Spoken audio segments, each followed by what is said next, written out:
네, 충성 안녕하십니까. 저는 배주중학교 3학년 김민성입니다. 노래 참 좋은 것 같아요, 그렇죠?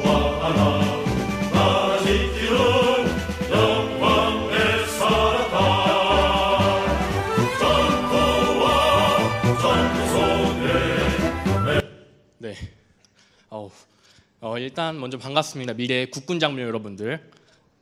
여기 여학생분들도 많이 오셨는데 아마 미래 남자친구분들도 그런 국군 장병이 되어 있을 겁니다. 없으면 말고요. 네. 아마 여러분들 나이를 어림잡아 생각해보면 17, 18, 한 19살 정도 될 겁니다. 그렇죠? 그렇다면 3년, 5년 정도 지나면 아마 군대 갈 거예요. 이런 데 갈 수도 있고요. 이런데 또 이런 곳에 갈 수도 있겠죠. 너무 표정이 침체되어 있는 것 같은데 저는 오늘 일단 여러분 군대는 어떤 곳인가요? 굉장히 힘들고 어려울 수 있을 것 같아요. 그리고 걱정도 많겠죠. 그리고 굉장히 이런 말도 있죠. 부를 때는 우리 아들, 다치면 남의 아들.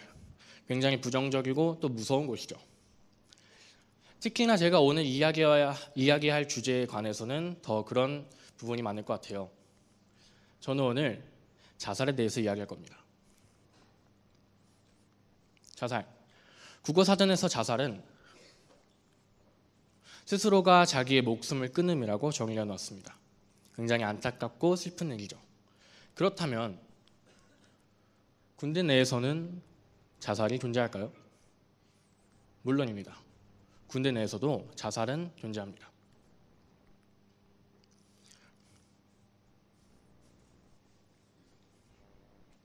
특히나 군대는 군사를 양성하고 교육하기 위한 곳이기 때문에 다량의 군사적 도구나 무기가 많아 더욱더 주의를 요구합니다.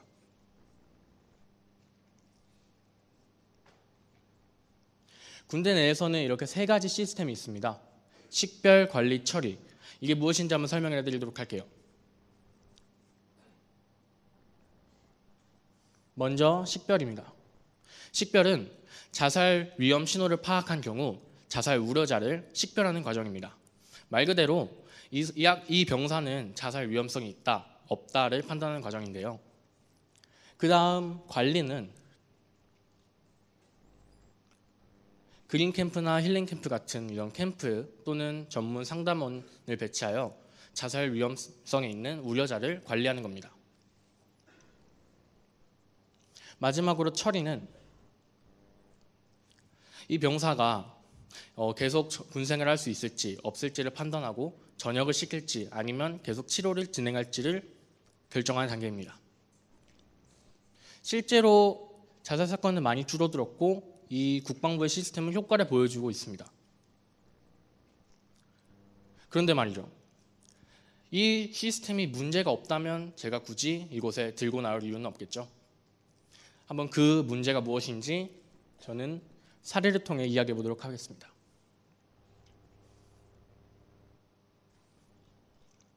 5일병이 있었습니다. 5일병은 자대에 전입한 지 한 5개월 정도 돼갔습니다. 훈련소 시절 5일병은 굉장히 조금 이해력이 부족한 친구여서 손이 많이 가는 친구였어요. 처음에는 전우조 동료들이 잘 도와줬지만 이내 귀찮았는지 점점 멀리 되어졌고 소외되어졌으며 그는 따돌림을 당했습니다. 당시 훈련 분대장과의 면담을 통해서 저는 굉장히 쓸모없는 존재인 것 같습니다라고 이야기를 했으며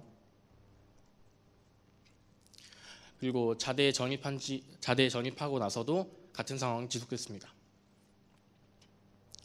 이런 상황이 지속되니까 담배를 배웠고 휴식 시간을 대부분 담배로 보냈습니다.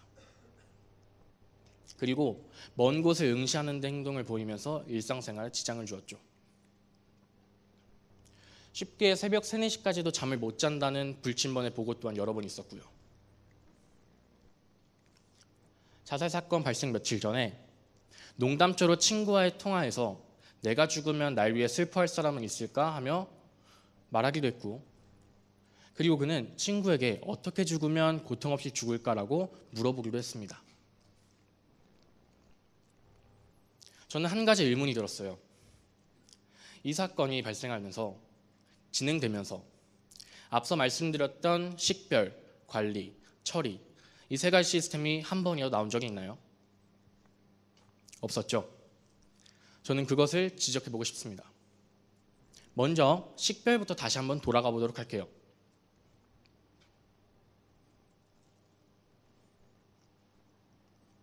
자살의 위험이 있다는 신호를 파악한 경우 우려자로 판단하는 과정입니다. 저는 이 부분에서 정말 중요한 점을 말씀드리고 싶습니다. 바로 자살의 위험이 있다는 신호를 파악한 경우입니다. 즉, 자살 시험 신호 파악, 이 부분이 정말 중요한 겁니다. 이 부분이 제대로 이루어지지 않는다면 앞서 말씀드렸던 식별, 관리, 처리 그 세 가지 시스템이 아무짝에도 쓸데없는 시스템이 되어버립니다.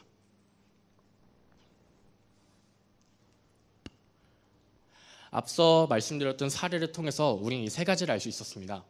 자살을 결심하는 요인, 우려자 식별 요인, 그리고 막을 수 있었던 기회가 여러 번 있었음을 우리는 알 수 있죠.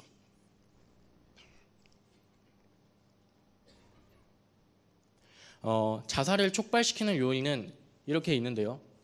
폭력이나 성인의 괴롭힘 같은 직접적인 원인, 이성 문제나 가정사 같은 개인적인 원인, 그리고 통제된 상황이나 계급의 존재 같은 부대적 원인도 있습니다. 그리고 군기나 군법으로 다스려지기 때문에 특히나 군대는 더욱더 조심해야 합니다.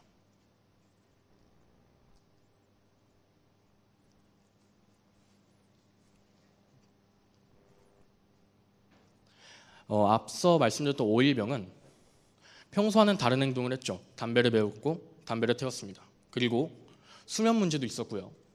자신의 죽음에 대한 언급이나 그 자살하는 방법을 물어보기도 했습니다. 이러한 부분들이 자살 신호입니다. 이 신호를 우리가 잘 파악해야 자살자를 막을 수 있겠죠.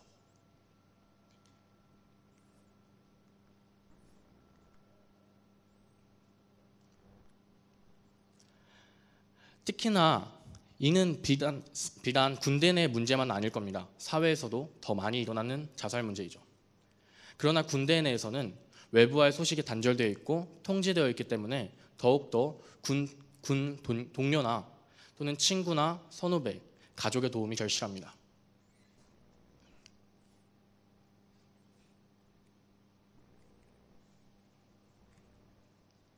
즉, 그 골든타임을 우리는 꼭 잡아야 합니다. 이제 슬슬 마무리할 시간이 온 것 같습니다. 군대 내에서 자살을 택한 그들은 왜 굳이 자살을 선택했을까요? 자신의 현 상황이 너무나 절망적이어서, 너무나 힘들어서 그들은 결국 자신의 인생의 막을 강제로 내렸습니다. 자신의 현 상황이 아무도 이해해주지 못했을 때, 아무도 알아주지 못했을 때 그들은 결국 결심을 한 거죠. 그들은 자신의 현 상황을 남에게 노출시킵니다. 외치고 있습니다. 너무 무섭다고, 살려달라고. 마지막으로 여러분께 묻고 싶습니다. 만약 당신이 이런 동료가 있다면, 친구가 있다면, 선후배나 가족이 있다면 당신은 넋놓고 가만히 있겠습니까? 아니면 한마디의 말로 사람을 살리는 명의가 되어보시겠습니까? 이상 배주고등학교 3학년 강연자 김민성이었습니다.